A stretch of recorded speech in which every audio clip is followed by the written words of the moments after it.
So welcome.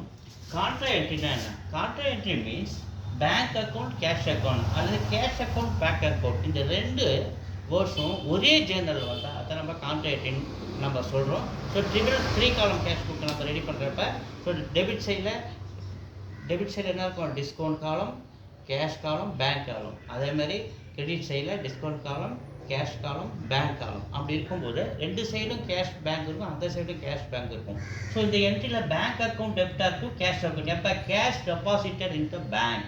So bank account debtor to, ஏன்னா bank receiver, debit the receiver first formula. அவள் bank account ரிசீவில் போயிட்டு to cash account. So cash deposit பண்ணுறோம், நம்மளை விட்டு வெளில போகுது. Second formula debit what comes in, credit what goes out. Cash நம்மளை விட்டு வெளில போட்டாங்க, கேஷ் அக்கௌண்ட் கிரெடிட். ஸோ பேங்க்கு கேஷ் ரெண்டும் ஒரே என்ட்ரியில் வர்றதுனால நம்ம என்ன சொல்கிறோம்? இதை கான்ட்ரா என்ட்ரி அப்படின்னு நம்ம சொல்கிறோம். Cash withdrawn from bank for office use, அப்படின்னு இதை எடுத்துக்கணும். அலுவலக பயன்பாட்டுக்காக நம்ம எடுக்கும்போது அலுவலகத்துக்கு பேங்க் உள்ள வருது.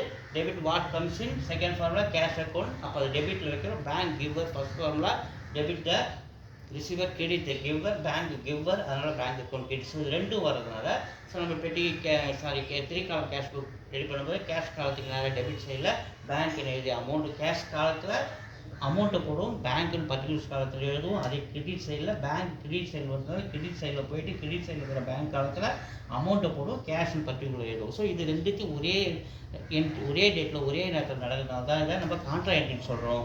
Cash withdrawn for personal use, not a contra entry. So இதை கான்ட்ரா என்ட்ரி இதில் வராது. ஓகேவா?